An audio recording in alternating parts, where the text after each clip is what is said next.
हिंदवी स्वराज्याचे संस्थापक राजे छत्रपती शिवराय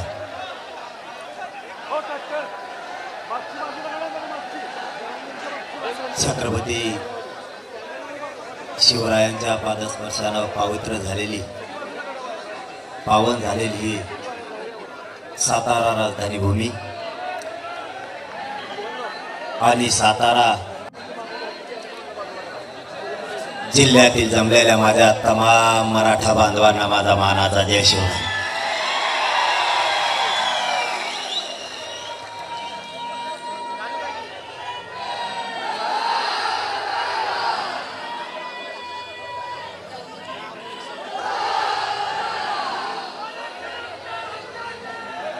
मराठ्यांची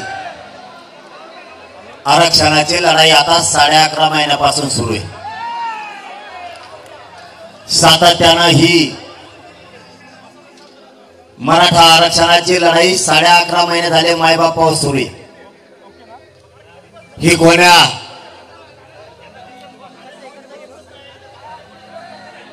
मोठ्या लोकांसाठी लढाई नाहीये। माझ्या मराठा समाजानं गरजवंत असणाऱ्या गरीब मराठ्यांसाठी ही लढाई उभा केलेली।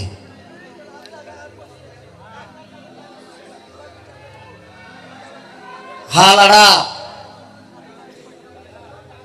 11.5 महिन्यापासून सुरू असल्यामुळं लोकांना वाटत होतं आणि त्याच्यापेक्षा जास्त वाटत होतं राजकीय नेत्यांना की हा लढा बंद पडत।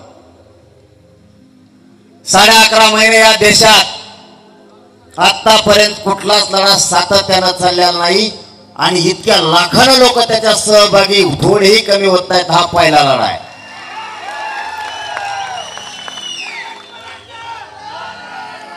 सगळ्यांनी ताकद लावली।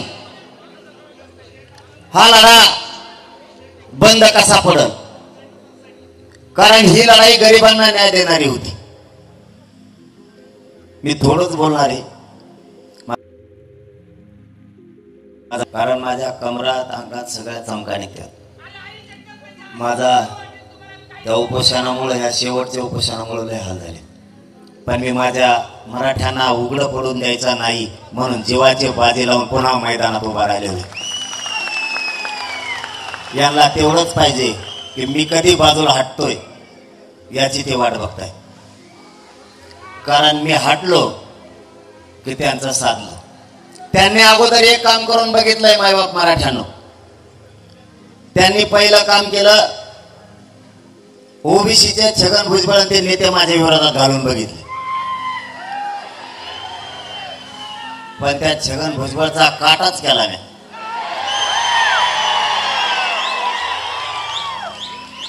मग त्याला जोडीला आणखीन 10-15 नेते दिले, ते पण कदरले मला। मग आता देवेंद्र फडणवीसांनी दुसरी चाल केली, सगळे पडलेले फिरलेले सगळे गोळा केले। जेवढे पडेल माल होता राज्यातला लोकसभेला ते सगळा जमा केला, माझ्या विरोधात उतरीला। ते बी कालपासून गप्प पडले।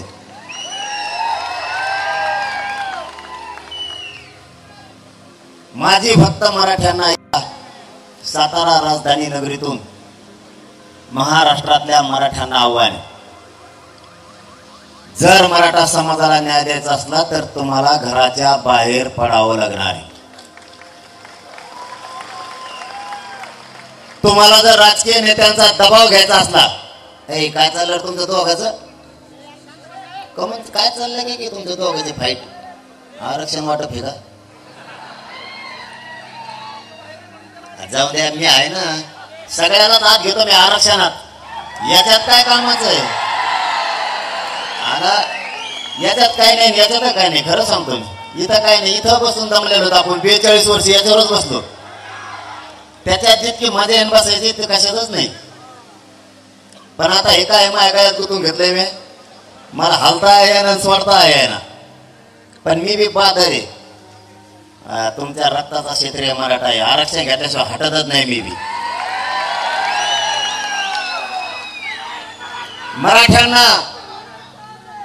मराठ्यांना हे काम करावं लागणार आहे। त्याचं काय आता ए काय बुळबुळ त्याची.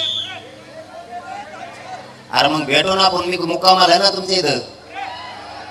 स्पेशल भेटायला जाऊ दे, तो नोंद बी काढून देतो मी.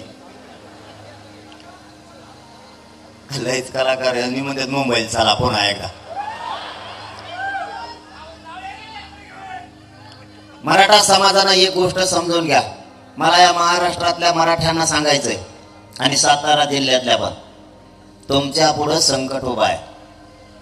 राजकीय नेते दबावांतील, तुम्ही जर दबावाला भेलात, तुमच्या लेकराचं आयुष्याचं तुम्ही वाटोळं केलं, तुम्ही त्याचं ऐकलं, तुमचे लेकरं बर्बाद झाले म्हणून समजा. त्याचे लेकरं तुम्ही मोठे केलेत, त्याला काहीच फरक पडत नाही. आता तुम्ही असलात काय नसलात काय, पण तुमचे लेकरं तुम्हाला आयुष्यभर माफ करणार नाही. मला माझी लढायची पद्धत अशी आहे, 10 लोक असले तरी मी लढतो आणि 10 लाख असले तरी पण लढतो. कारण लोकांनी माझ्याकडून अपेक्षा ठेवल्या. मी ज्यावेळेस चलतो, ज्यावेळेस एखाद्या रस्त्यावरून जातो, मी साताराकरांशी लय महत्वाचा विषय शेअर करतोय, जे मी कुठंच बोललो नसेल हे सांगायला लागलो. की रस्त्यानं चलत असताना मला लेकरं सांगतात, आमचं भविष्य तुमच्या हातावर आहे, तुम्ही मागं हटू नका. मला फक्त तेवढा शब्द मागं सरकू देत नाहीये. माता मावल्या ज्यावेळेस भेटतात त्याही सांगतात, आमच्या कुटुंबावर जितका आमचा विश्वास आहे तितकाच तुमच्यावरती सुद्धा विश्वास आहे.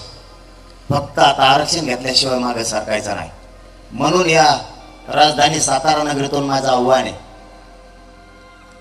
तुम्ही राजकीय नेत्यांनी जर दबाव आणला तर घरात बसू नका. तुम्ही जर घरात बसले, आरक्षण केलं म्हणून समजा, पुन्हा आरक्षण हे शब्द तोंडावर सुद्धा काढू नका. कारण इतकी ताकदीची लढाई पुन्हा नाही उभा होणार. तुम्ही घरी बसून टीव्हीवरती बघू नका. तुम्हाला प्रत्यक्ष मैदानात 1 दिवसासाठी यायचंय सगळ्या मराठ्यांना. तिथून आपली शक्ती नाही दिसणार. तुम्ही बिल्डिंगून डोकून बघू नका, तुम्हाला मैदानात यावं लागणार. तुम्ही फ्लॅट मधून डोकून बघू नका. आता तुमचे लेकरं मोठे करायचे असले तर तुम्हाला रस्त्यावर यावं लागणार.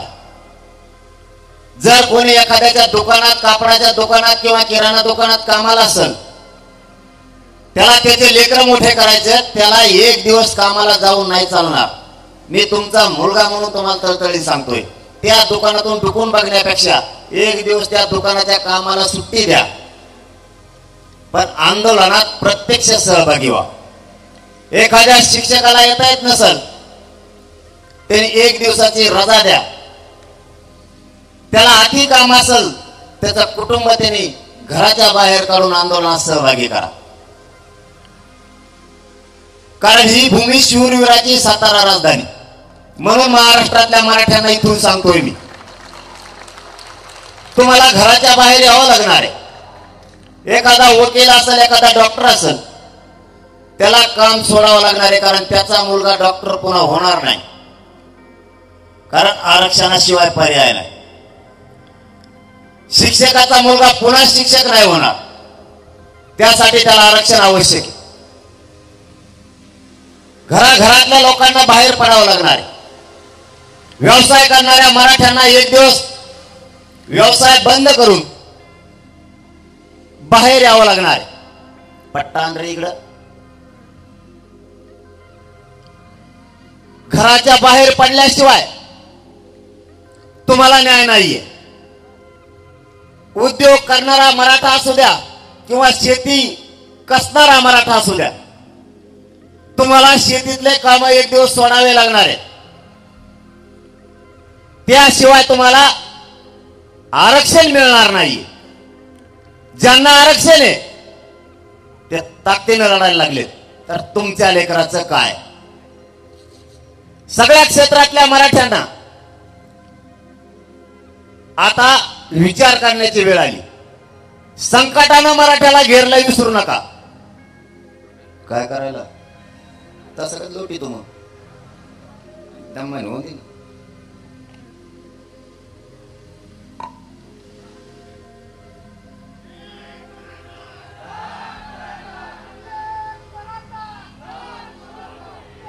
मोडीत आण मला. बस बस बस बस आहे तो ताकद आहे का काय होय तिकडे बाजूला पोलीस भरतीत जाय.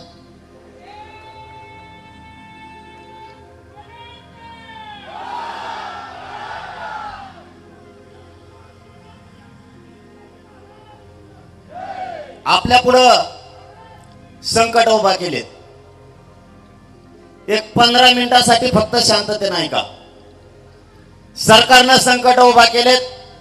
मराठ्यांच्या काही नेत्याने सुद्धा संकट उभा केलेत. सत्ताधाऱ्यांनी पण केले. संकट तोडायची जबाबदारी सगळ्यांची. तुम्हाला घर सोडावे लागणार आहेत. ही लढाई गरजवंत गरीब मराठ्यांच्या जीवावरती हे आंदोलन उभा आहे. तुम्ही जर एक एक दिवस कामं सोडले तर सरकारवरती दबाव निर्माण होणार आहे आणि त्यातून मराठ्यांना न मिळणारं ओबीसीतून आरक्षण मिळणार आहे. तुम्हाला जर आरक्षण काय पुन्हा एकदा बघायचं असलं, आपण आपल्या लेकराला फक्त 1 घंटा जवळ घेऊन बसा आणि त्यांना आरक्षणाची किंमत विचारा. ती मुलगा किंवा ती मुलगी तुम्हाला आरक्षणाची किंमत सांगन काय. कारण अशी संधी मराठ्यांना पुन्हा येणार नाहीये. आणि हेच मराठ्यांच्या लक्षात आलं की ही संधी मराठ्यांना आली. मराठ्यांनी ही ओबीसीतून आरक्षणाची लढाई जिंकायची. जसं मराठ्यांच्या लक्षात आलं तसंच ओबीसीच्या नेत्याच्याही लक्षात आलं की मराठ्यांना आरक्षण मिळू द्यायचं नाही. आरक्षणामुळं आपण श्रीमंत झालो.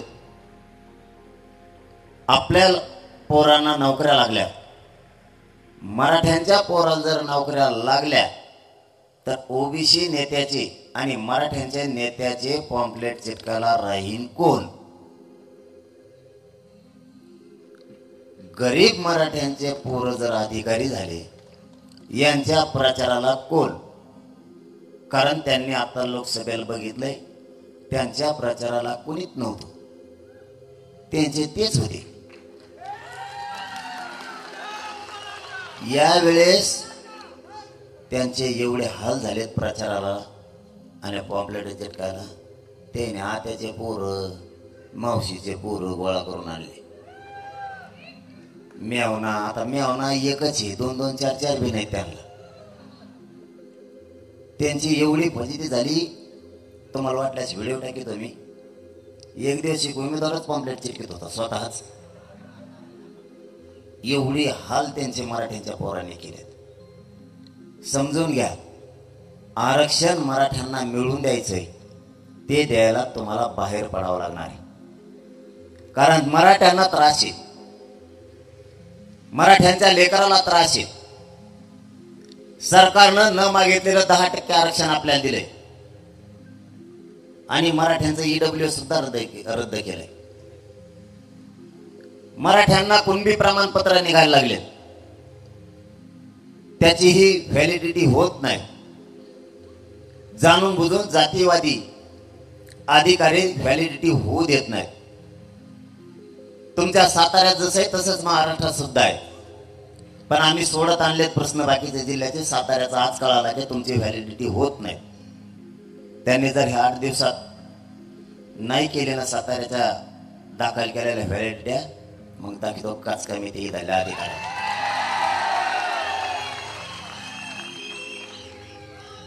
तुम्ही फक्त सगळे घराच्या बाहेर पडायचं शिका. त्याचं कारण सांगतो. संकट खूप आहेत. हे सापडे ते सांग. आणि मायामाग असे लागले ती सत्ताधारी विरोधक दोघं. परत काही संघटनेचे मराठीचे लोक फोडलेत. त्यांना पत्रकार परिषद घ्यायला लावतात माझ्या विरोधात. काही समन्वयक फोडलेत. ते समन्वयक पदच कुठून आणलंय कुणी आणलंय काय माहित. यांच्या दुकानं बंद पाडल्यामुळे हे काय मला नीट खाऊन द्यायना आणि मला काही खायला लागत नाही. मला पैसे लागत नाहीत आणि सरकारचं पद बी लागत नाही.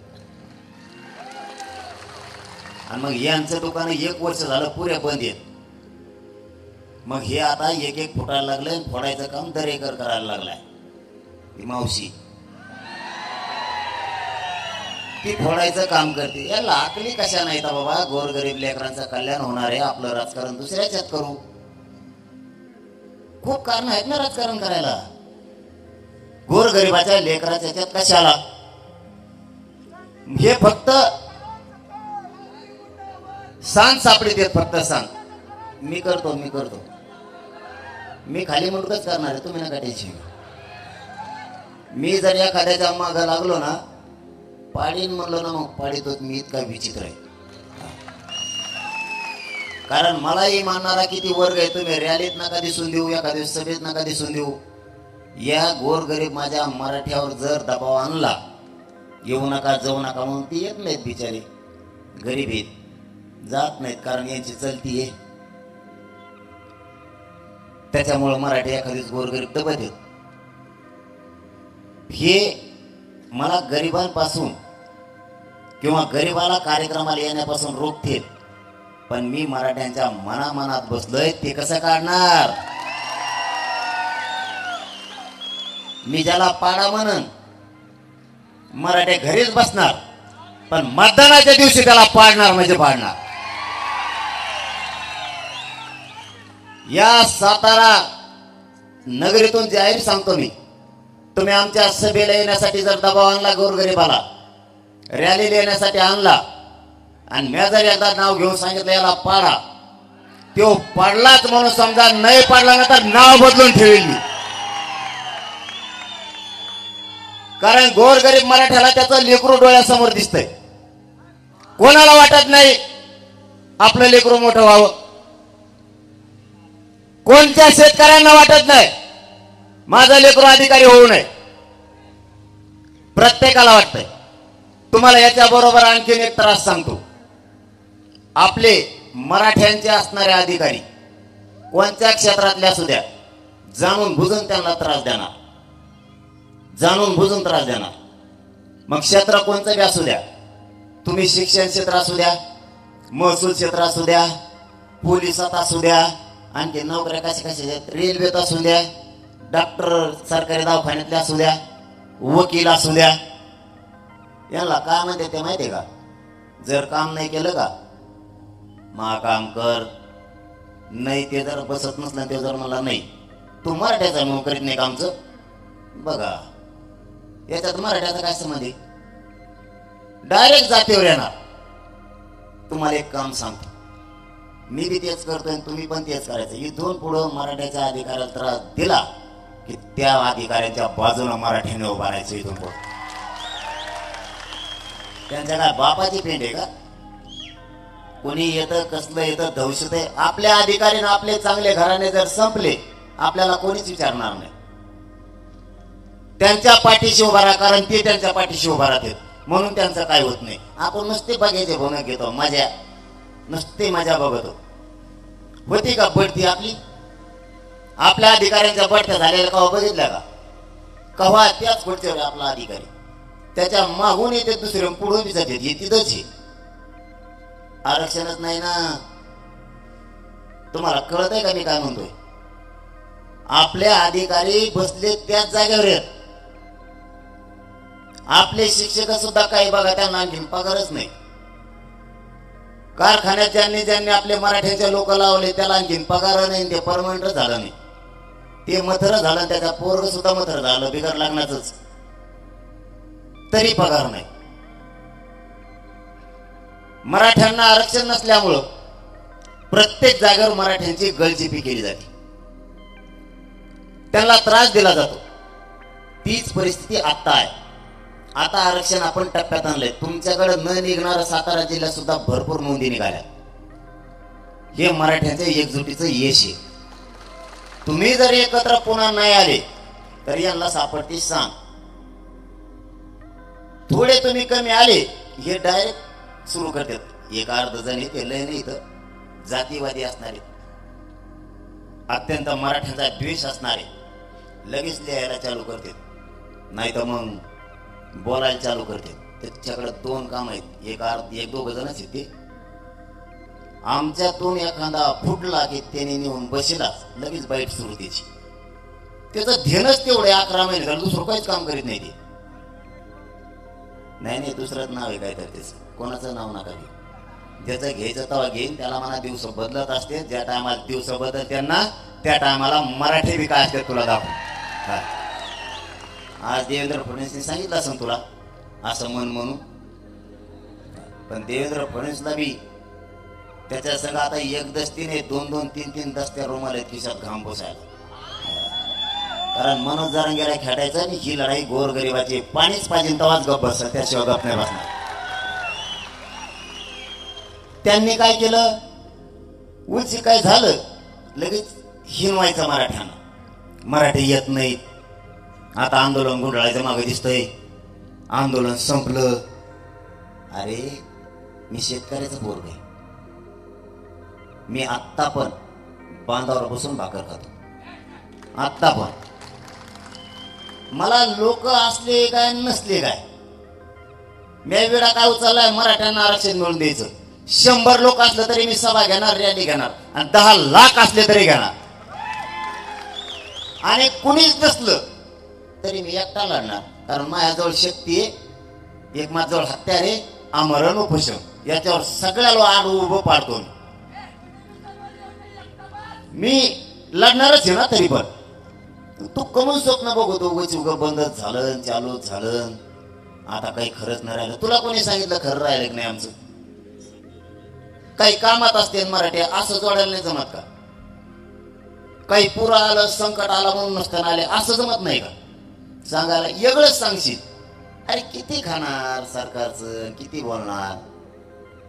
त्यांनी मराठी हटणार नाहीत, मी तर कवाच नाही.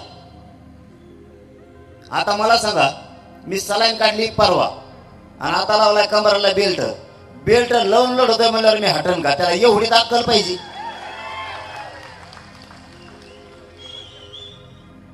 काय लिहिल काय बोलन त्याचा नियमच नाही. मला तुम्हाला फक्त या साताऱ्याच्या राजधानीतून महाराष्ट्रातल्या मराठ्यांना सांगायचंय, तुम्ही नाही आले की यांना सांग सापडते.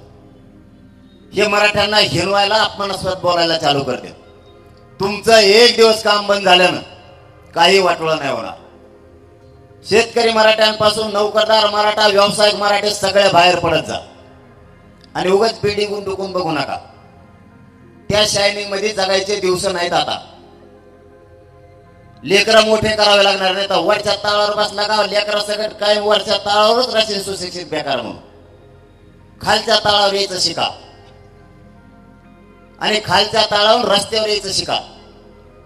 तेव्हा आपल्या लेकराच्या अंगावरती आयस दर्जाची वर्दी दिसणार आहे, तर तुमची शान वाढणार आहे. घरात बसून काय नाही होणार. सगळे मराठे घराच्या बाहेर पडत जा. एक दिवस तुमचा रिक्षा आणता रिक्षा बंद करा, तुमचा ट्रॅक्टर बंद करा, टेम्पो बंद करा, ट्रक बंद करा. नोकरीला जाणाऱ्यांना एक दिवस नोकरीला जाऊ नका, एक दिवसाची रजा द्या. कंपनीत कामाला जाणाऱ्या पोराने एक दिवस कंपनीत जाऊ नका. कंपनीच्या मालकानं सुद्धा एक दिवस बाहेर पडावं. त्याला लागत नसल पण खेड्यापाड्यात त्याचा कोणीतरी पाहुणा नातलग असणारे त्याच्या कामाला येईल. कोणाच्या तरी चुलते, कोणाच्या तरी काके त्यांच्या कामाला येईल. काही आजोबा आजी बोलतात की माझ्या कामाला नाही आलं तर माझ्या नातवाच्या कामाला येईल. हे आरक्षण कोणाच्या ना कोणाचं तरी भविष्य घडवणार आहे.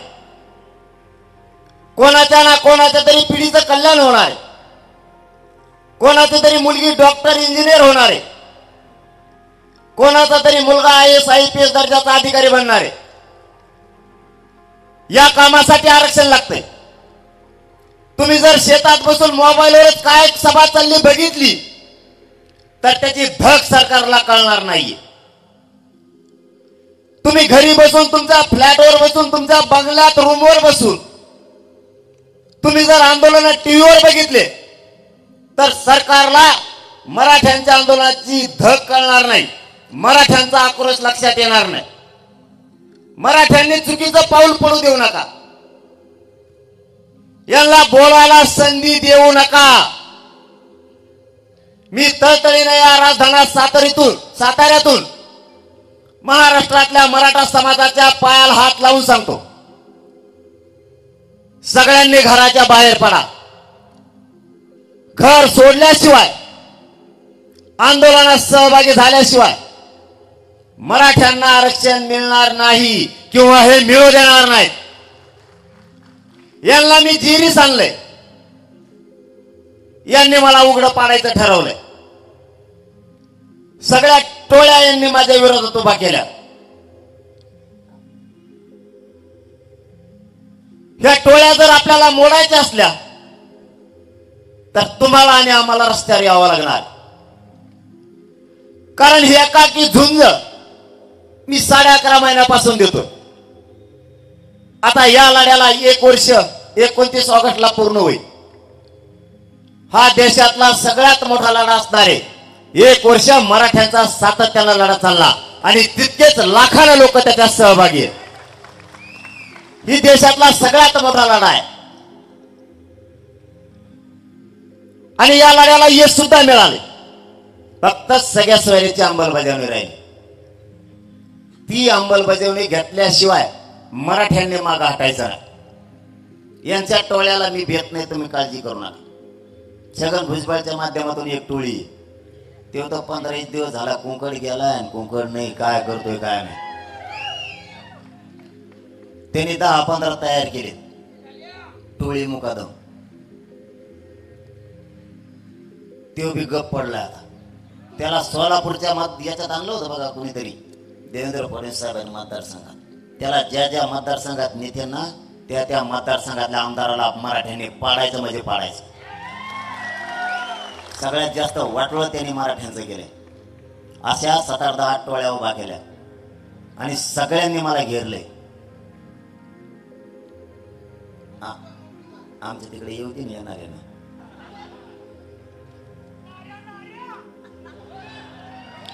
तुमच्याच पाय त्याला हो.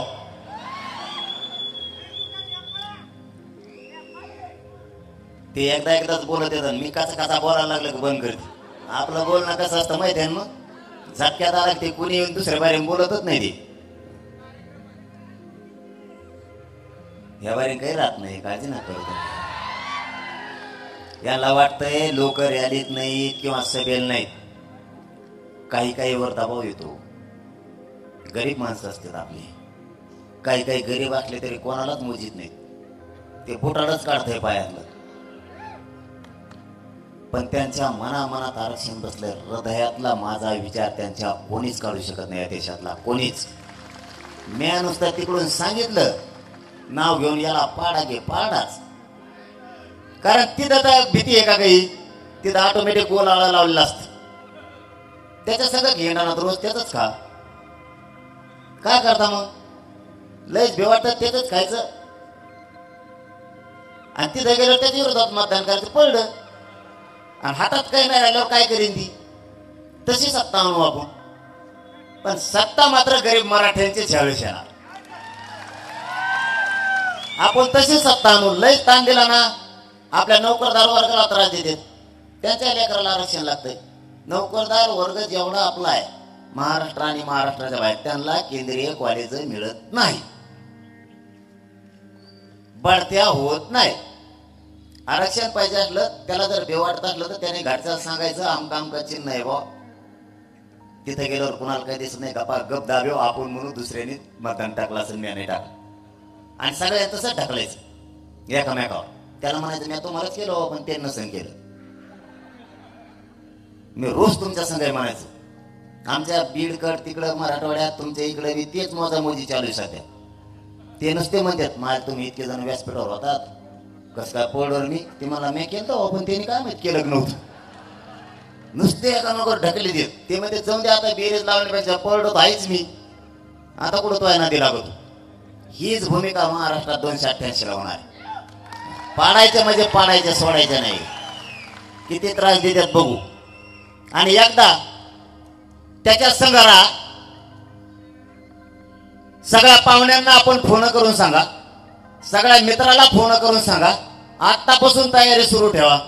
जर आपले उभा करायचे ठरले तर 100% मराठ्यांनी मतदान करायचं. 100%. ज्याला लय भीव वाटतं नेत्याचं त्याने त्याच्याच करा, पण मतदान करायच्या दिवशी जो आपला उमेदवार आहे मराठ्यांची शान वायाला जाऊ देऊ नका. मराठ्यांची शक्ती वाढली पाहिजे.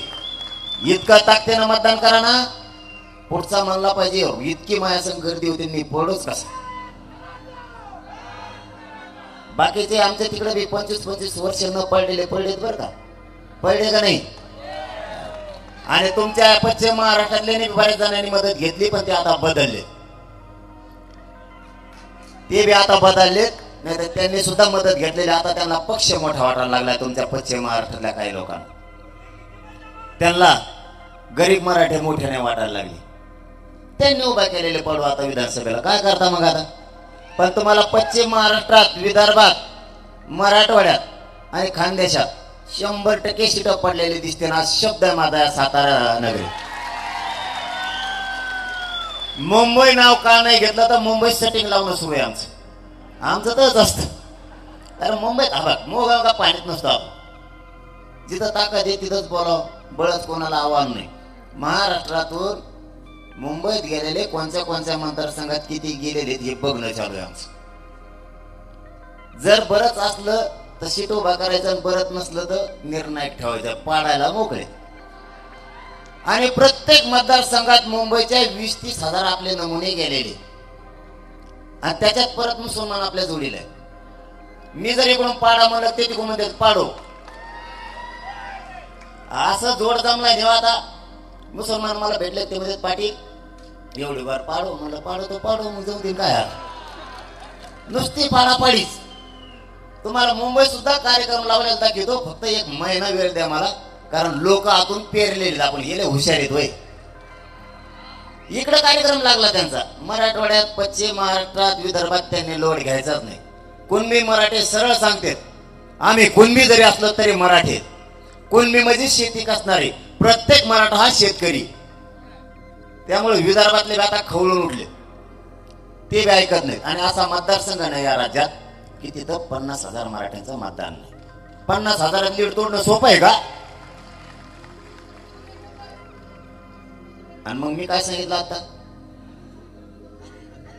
आणि मग काय आणतोय आता पट्टा लावून दबावय. आणि कसं का आता लय झालं ती एकदा मुंबईत चक्कर मारून येऊ बा. एक लय झालं ती एक चक्कर मारू. काय करता मग आता नसले ऐकत तर. मराठे सगळे एक झालेत आता. गिरीश महाजनांच्या मतदारसंघात 1,36,000 नुसते मराठी. ये बर्माना कसं काय निवडून येत होती. परळी मतदारसंघात 1,14,000 नुसते मराठी. आता मला सांगा, हे जे मतदारसंघ आहेत मराठ्यांना त्रास दिलेले, हे पाडायला पाहिजेत का नाही. नाही त्रास देणारा ठीक आहे, मग ते ओबीसी असताना पण आपल्या विचाराचं असल्यावर हरकत नाही, त्याला निवडून देऊ. कारण मराठी जातीवाद करत नाहीत. पण विरोध करणाऱ्याला ठेवायचं कशाला. आणि असे मतदारसंघ आहेत की तिथे 40-40, 50-50 हजार मतदान मराठ्यांचं आहे. 50,000 लीड तोडणं सोपं आहे. अरे आमच्या तिकडे एका जिल्ह्यात 5,000ची लीड तोडायला इतका फेस पाडावा सोपं नाही. एवढे सोप्या गोष्टी नाही त्या. जातीवाद इतका भोवत असतो, त्यासाठी जातीवादी राहायचं नाही माणसाने. सगळं आरतीने राहत. मी तुम्हाला खरं सांगतो, मी जर म्हणलं ना त्याला निवडून आणा तरी मराठी पाडणार आहेत. हा काय म्हणणं आहे तुमचं. इतके बिघडले तिथले मराठी, ते माझ्याकडे येतात. आता काय लक्ष देऊ. तुम्हाला सांगितलं ना मी, मराठ्यांच्या यांनी जरी रॅलीला लोक नाही येऊ दिले, सभेला नाही येऊ दिले पश्चिम महाराष्ट्रात, मराठ्यांच्या हृदयात बसलेला मी माझा विचार तुम्ही कधीच काढू शकत नाही. मराठे घरी राहतील, पण मी नाव सांगितलेला उमेदवार तुम्हाला कोणत्या पक्षाचा सुद्धा पडल्यालाच दिसत, पडल्यालाच दिसत. आणि तुम्हाला ते तुमच्या लेकरासाठी पाडायचं आहे तरच आरक्षण मिळणार, नाही तर आरक्षण मिळत नाही. आपले लोक तिथं गेल्याशिवाय विचाराचे आपल्याला न्याय नाही मिळणार. आज सगळ्याचे फक्त नेते नाहीत. धनगर बांधवांचं आरक्षण इतकं लावून कुणीच धरलं नसेल, इतकं मी लावून धरलंय. कोण म्हणणार धनगर बांधव मराठी आहे की. धनगर बांधव आणि मराठा बांधव कधीच फुटू शकत नाही. मुस्लिम बांधव, दलित बांधव गावखेड्यातला कधीच फुटू शकत नाही. 12 बोलतेदार सुद्धा नाही. अरे बाबा, आम्हाला रोज एकमेकात राहायचंय. हे बघा, काढला विषय म्हणून सांगतो. आताही गावखेड्यात मराठ्यांचं त्यांच्याशिवाय धकत नाही आणि त्यांचंही मराठ्यांशिवाय धकत नाही. आत्ताही आम्हाला दोघाला एकमेकाला गरज लागते. ही का वयाच्या मदतीला हे राहते सागर बांगल्या, आम्ही राहतोय इथं. अचानक गरज लागली आम्हाला 700-800 रुपयाची, तर त्याला 700 रुपये मागता येत नाही. तो एवढा मोठा माणूस, त्याच्याकडे जायचं म्हणलं 1,500 पोलीस ओलांडून जावं लागतं. किंवा मराठ्याला जर 500 रुपये लागले तर आम्हाला धनगराला नाही तर मुसलमान नाही तर दलिताला मागायचे. किंवा 12 बोलतेदारांना, मुस्लिमांना, धनगरांना पैसे लागले तर त्यांनी मराठ्याला मागायचे किंवा मराठ्याने त्यांना मागायचं. आमचं धकतच नाही. चहा प्यायला जरी बसलो तरी आमचं धकत नाही. आम्हाला रोज एकमेकाच्या तोंड बघायला लागते. आमच्या सुखादुखात आम्हाला एकमेकाच्या राहावं लागतं. तुमच्या नादी लागून आमचं भागणार नाही. आणि हे मराठ्यांच्या लक्षात आलं, ओबीसीच्या लक्षात आलं. सगळ्यांचं सध्या एकच म्हणणं आहे, माझ्याकडे लोक येते ती. आणि 29 पर्यंत मला सगळे समीकरण जुळलेले दिसते. काळजी करू नका. सातारा राजधानीतून सांगतो मी, सगळ्या जातीची धर्माचे समीकरण जुळलेले दिसते. सगळ्यांचं म्हणणं आहे गोरगरिबांची लाट आली. आणि खरं सांगतो, 75 वर्षात असली लाट कधीच नाही आली गरिबाची. श्रीमंताची आली, आमक्या आमक्या पक्षाची आली, तमक्या नेत्याची आली, पण मराठ्यांची लाट, गरिबाची लाट कधीच आलेली. त्यामुळे सगळ्या जातींना वाटतंय गरिबाचं लाट आली तर आता सगळेजण एक व्हा. औ अरे मला कोणाचा म्हणतात काय सांगावं तुम्हाला? कोणाचा? हा 8 नाही 23 झाले. 23 मराठ्यांचे, कोणत्या का पक्षाच्या व्हायनात पण मराठ्यांचे 23 झाले. 4 नाही. भांडणं लागत नाही, तुम्ही काळजी करू नका. मी कशाला आहे? अरे तुम्हाला उदाहरण सांगू का साधं? आत्ता सोलापूरला आंबेडकर साहेब होते. ते म्हणले देवेंद्र फडणवीस येऊ एक मी. मला सांगा, इतके आम्ही जवळचे मित्र म्हणल्यावर जर एकामेकाच्या मुखी घेतो म्हणल्यावर इतक्या शा देऊ का एकामेकाला? देतो ना? तिथून ते नांदेडलाच गेले फक्त आंबेडकर साहेब. ते म्हणले ह्यो माणूस शरद पवारचा आहे. तेवढ्या फट्ट्यात काय झालं, लातूरच्या नांदेडच्या तेवढ्याच फट्ट्यात असं काय झालं की मी लगेच भुली झालो. माग आता म्हणायचे एकनाथ शिंदेचाच माणूस आहे मी. नंतर म्हणले राज ठाकरेचा. त्याला काहीच नाही सापडलं, म्हणले उद्धव ठाकरे दिसतोय. मग उद्धव ठाकरे नाही सापडला, ते म्हणले बहुतेक काँग्रेस हात दिसतो याच्या माग. अरे यांच्या लक्षातच आहे ना, मी माणूस आहे मराठ्यांचा, माझा मालक फक्त मराठा आहे. मग मी जर त्यांचा असतो तर लोकांच्या गाडीत बसलो असतो. मला बसायला लोकांचीच गाडी. तुम्हाला खरं सांगू का, या राजधानी साताऱ्यात मी मागच्या वेळेस खोटं बोललो नव्हतं, आत्ताही नाही बोलत. जर मला ज्या गाड्यातल्या लोकांनी आणलं ते जर मनात घेतलं, याला इथं साताऱ्याला सोडून द्यायचं, तुम्हाला सांगतो मला अंतरवाली जायला 1 रुपया सुद्धा नाही भाऊ. तुम्ही आहेत तो भाग नाही, समाजाचा भाग नाही, सत्य परिस्थिती सांगतो मी. कारण मी काही कमीतच नाही, माझी संपत्ती जेव मराठा समाज. आणि त्याच्यामुळे त्यांचं काही चला ना मायापाशी. त्यांना वाटतं हे फुटारा बी मॅनेज बी व्हायना, हे फुटत बी नाही मॅनेज बी होत नाही, म्हणून माया मागा लागले. माया माग काय थोडं काम लावलं काय देवेंद्र फडणवीस यासाठी मायाच मागा लावली. इतक्या केशी केल्यात ना. काल परवा दिवशी एक फोन आला, देवेंद्र फडणवीसांनी गेवराईच्या PSI ला सांगितलं, तेवढेच जातीवादी मला वाटतं PSI. कशाला PSI जाती जात पाहिजे. आणि समजा आता तू त्याचा ऐकून 2 महिने करशील आणि त्याच्यानंतर जर आमची सत्ता आली तू किती फजित होईल. मग कशाला पाहिजे अधिकाऱ्याला जाते जात भीत काय पाहिजे त्याला. माया घराला तिने नोटीसच नेऊन चिटकायला लावली. आता काय याची काय माहिती. माझ्याकडं तर त्या नोटीस इतक्या झाल्यात काय सांग, मला वाचा सुद्धा कटाळा लागला. ते एसटीचं तिकीट काढूनच खेळ झालाय. तिकीट एसटीचं 2 रुपये 2 रुपये 2 रुपये 2 रुपये असं इतक्या झाल्यात. आता मी जाऊच का? इतक्या इतक्या नोटीस दिल्या मी पोलीस स्टेशनला जाऊच का? मला सगळे पोलिस मिळून ना एकदाच उचलून द्या कोणत्या तरी एका जाग्यावर. इतकं कवा हिंडू मी. आणि त्या टायमाला आंदोलन, आता आंदोलन सुरू आहे म्हणून गाड्या माझ्याकडे देवेंद्र फडणवीस साहेब आंदोलन संपलं, गाडी घोडी नसन, मी एसटीनं कवा यूज केला, मी येत नसतो. त्याच्यामुळे एकदाच मला भरा अँब्युलन्स मध्ये काय तरी सगळीकडे मिळून आणा एकदाच. कारण त्याच्यानंतर जर डावासला तुमचं आंदोलन बंद झाल्यावर हे केशी सगळ्या काढू, मी येत नसतो. आता गाड्या आहेत म्हणून जातो मी, नाही मला पोलिसलाच नाही यावं लागत आणि सोडायला पोलिसाला यावं लागत. कारण आपल्याजवळ काहीच नाही, पैसा नाही, पाणी नाही, 7-12 नाही, काहीच नाही. जामीन करणारे सुद्धा कतरले साहेब मला. ते म्हणते तिथं जावा तर तिकीट आपल्याच पैशाने लावायचे, जामीनदार आपणच, 7-12 20 रुपये आपणच द्या, वरून याला यायची जायची खर्चीही द्या, परत वाटाणे जेवायचा म्हणला त्याला पुरी भाजी खाऊ बी घालायला लागली. म्हणजे जामीनदार सुद्धा मला कदारले. आणि मी इतका कट्टर निष्ठावान म्हणून सरकार बी मला कदारलं.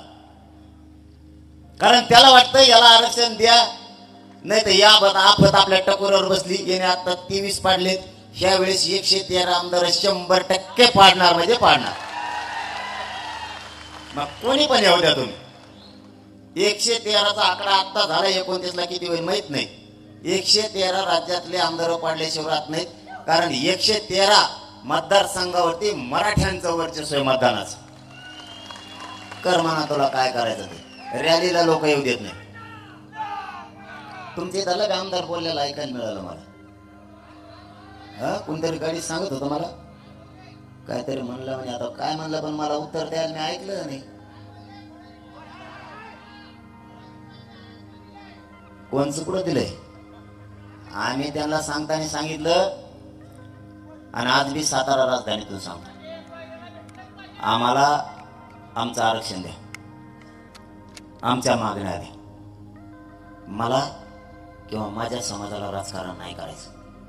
पण तुम्ही जर नाही दिलं तुम्हाला आम्ही पाडल्याशिवाय राहणार नाही. काय पर्याय सांगा बरं? पर्यायच नाही. 1 वर्ष कुठं आंदोलन असतं का? आणि इतक्या लाखाने लोक हे टेम्पो टिकून ठेवणं सोपं आहे का? किती कसरत करावी लागते. त्यातल्या त्यात मराठ्याचे पोर आहेत, त्यांना सांभाळून देणं, सांभाळून आणणं म्हणजे वाघाच्या कुस्तीत कुस्ती केल्यासारखं खेळ हो. मी एकदाच मुंबईत नेलेत, मै काय फजित झाली मै मला माहिती. आणि आता पुन्हा कोणत्या गावात गेलं ते म्हणजे एवढी बार मुंबईत चाल जायचं ठरलं, जायचं का मनातून सांगा बरं सगळे. मग ते येतात मुंबईच्या बाहेर, मुंबईच्या बाहेर येणार ते नाही. मला जर यांनी असा त्रास दिला ना, माया मराठ्याला आरक्षण नाही दिलं, आणि असा जर त्रास दिला ना, याच्या सभेला जाऊ नका, त्याच्या रॅलीला जाऊ नका, तर मी हे लढ मुंबईला नेत असतो.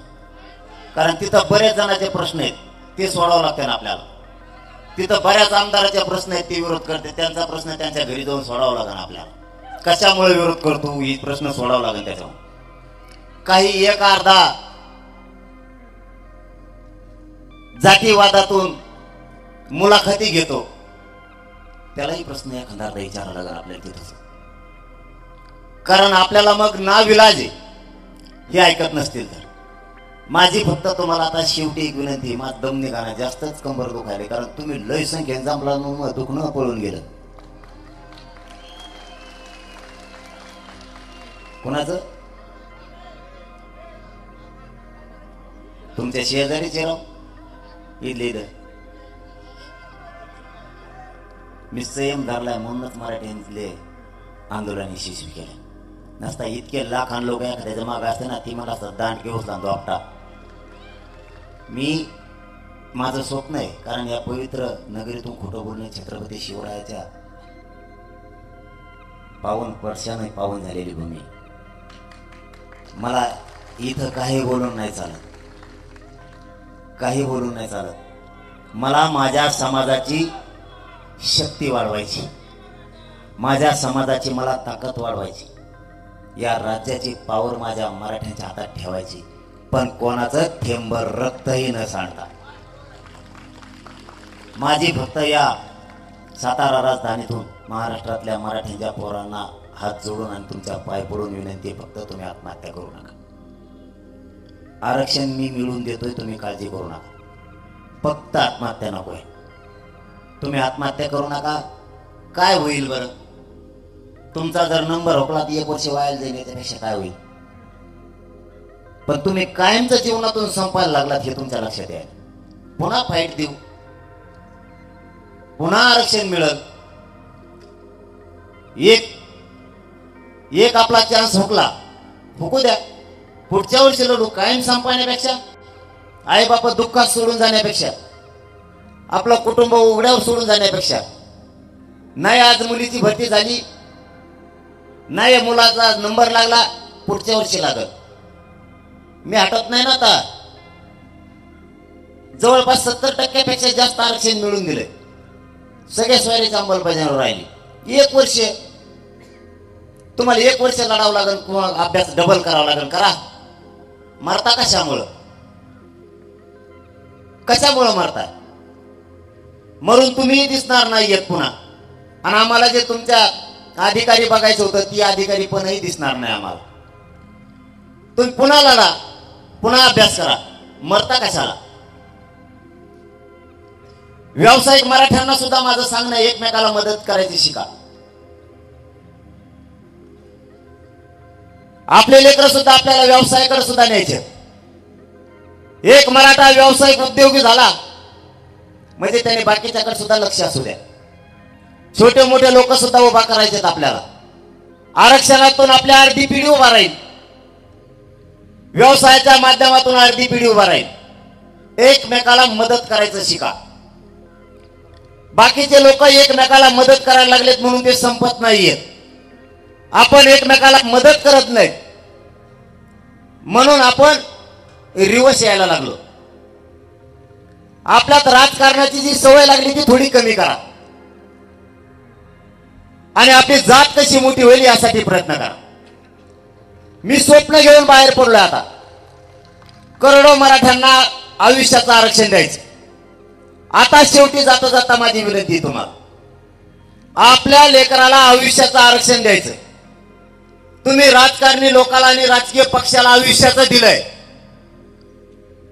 तो आयुष्याचा करोडपती होऊन बसलाय.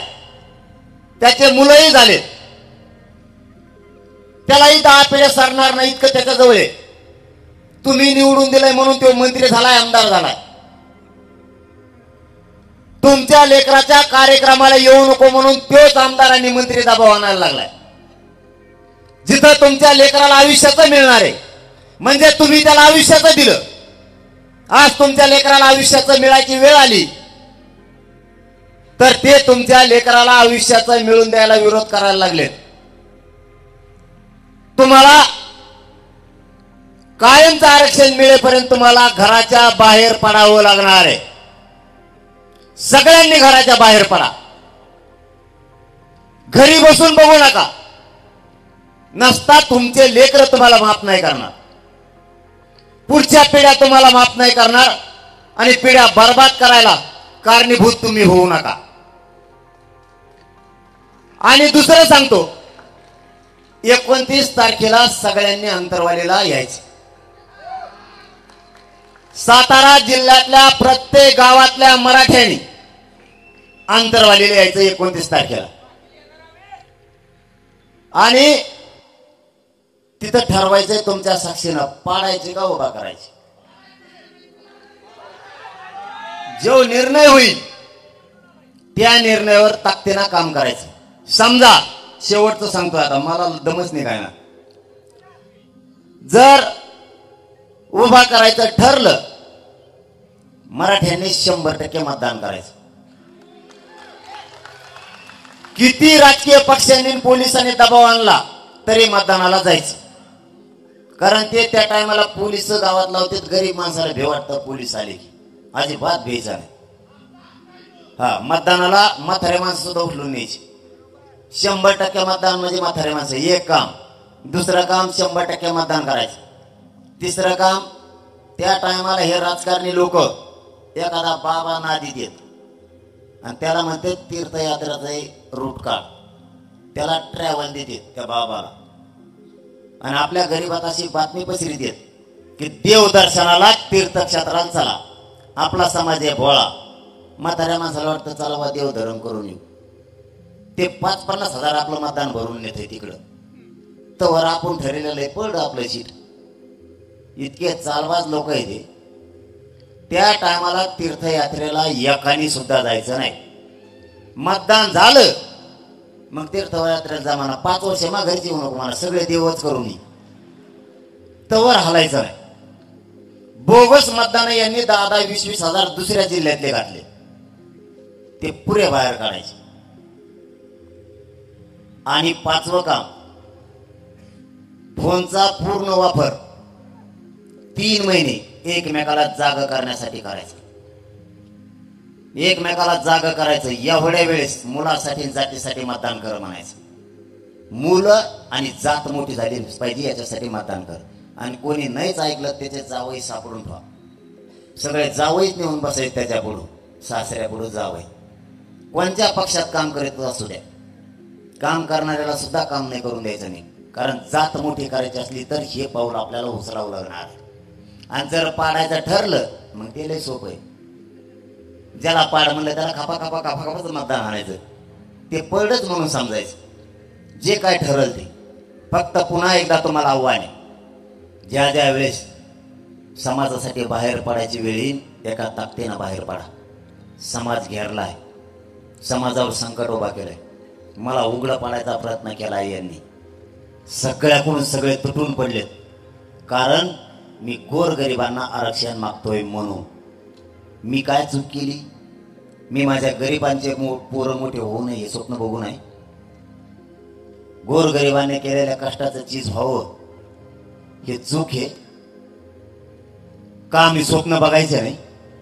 शेतकरी मराठ्यांनी कष्ट करून पोरग किंवा पोरगी शिकवली ती अधिकारी व्हावी हे आई बापाचं स्वप्न मी पूर्ण करायला लढू नये? एखादा एसटीचा ड्रायव्हर आहे, तो रात्रंदिवस कष्ट करून मुलगा मुलगी शिकवतो, त्यांनी स्वप्न बघू नये अधिकारी होण्याचं? आमचे लोक मुंबई पुण्यासारख्या शहरात जाऊन हमाल्या करायला लागले, त्यांनी स्वप्न बघायचं नाही अधिकारी बनण्याचं पोरग? आमच्या शिक्षकानं त्याचं पोरग अधिकारी बनण्याचं स्वप्न बघायचं नाही? आमच्या पोलिसांनी त्याचं, आमच्या डॉक्टरनं त्याचा पोरगा अधिकारी झालेला बघायचं नाही का? आमच्या इंजिनियरनं पुन्हा त्याचा पोरगा इंजिनियर होण्याचं स्वप्न बघायचं नाही का? आमच्या रिक्षा चालवणाऱ्या बापानं त्याचं पोरगा अधिकारी होण्याचं स्वप्न नाही बघायचं का? रात्रंदिवस शेतात काबाड कष्ट करायचं त्या शेतकरी बापानं स्वतःचा पोरगा अधिकारी बनणारे हे अधिकारी होण्याचं स्वप्न बघायचं नाही का? आताही लोकांच्या कंपनी पुढे शिपाई म्हणून काम करणारा माझ्या मराठ्याने त्याचं पोरगा अधिकारी होय स्वप्न बघायचं नाही का? फक्त राजकारण्याने स्वप्न बघायचं का तो आमदार झाला आणि त्याचं पोरगही आमदार झालं पाहिजे? आणि तुमचे स्वप्न पूर्ण करायला आम्ही काय ठेका घेतलेला नाही. या राजकारण्याची काय जागिरी नाही त्यांच्या बापाची. माझ्या मराठ्यांचं स्वप्न पूर्ण करण्याची जबाबदारी तुमची आणि माझी.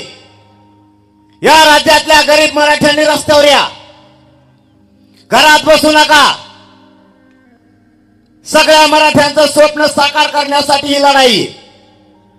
विनाकारण कारण सांगून आणि बहाणे सांगून कार्यक्रमापासून लांब राहू नका. या लोकांना बोलायला स्थान देऊ नका. हे लोक आपल्या समाजाला हिलवायला लागलेत, जातीवादी ठरवायला लागलेत. अपमानास्पद शब्द आपल्यासाठी वापरले जाते. आपण सगळ्यांनी भानावर या. कारण जर जात संपली तर तुम्हाला आणि मला काहीच किंमत राहणार नाही. जर जात संपली तर माझी जात आणि माझ्या जातीचे पोरं संपू देऊ नका. या हात जोडून तुम्हाला सांगतो. एक दिवस काम बंद ठेवा. तुम्ही एक दिवस काम बंद ठेवल्यानं तुमचं काही वाटोळ होणार नाही. आणि झालंच तर या समाजासाठी तुमचं वाटोळ एक दिवसासाठी होऊ द्या. पण रस्त्यावरती या. कोणी घरात बसून माझ्या बघू नका. पाऊस आला तरी पण बाहेर पडा आणि कडक ऊन असलं तरी बाहेर पडा. कारण आपण शेतकऱ्यांचे पोर आहेत. एवढी संधी आहे माय बापाओ आपल्या जातीला आणि आपल्या लेकराला मोठं करण्याची. माझा तर शब्द आहे तुम्हाला आणि तुम्हाला मागही दिला होता. मी नाही हटत. सरकारने त्याचा बाप येऊ द्या तरी मी 1 इंच सुद्धा माग हटत नाही. तुम्ही काळजी करू नका. आपला शब्द तुम्हाला जाऊ द्या, जीव गेला तरी एक चालत, आणि मी मरायची तयारी ठेवलेली आता. मरायची तयारी मी ठेवली, यांना खेटायची पण तयारी ठेवलेली. यांच्या सगळ्या संकटाला सामोरं जायची माझी तयारी. पण देवेंद्र फडणवीसांना आव्हान आहे, तुम्ही किती षडयंत्र करा, मनोज जरांगे सगळे षडयंत्र तोडल्याशिवाय तुमचे गप बसत नाही. आणि मराठ्यांना ओबीसीतून आरक्षण दिल्याशिवाय मी हटत नाही. की मराठ्यांना शब्द देतो आणि थांबतो. धन्यवाद. जय शिवराय. मराठा आरक्षण जनजागृती व शांतता रॅलीच्या निमित्तानं या ठिकाणी संघर्ष योद्धा मराठा योद्धा मनोज जरांगे पाटील यांचं मार्गदर्शन संबोधन आपण सर्वांनी शांततेत ऐकून घेतलं. सकल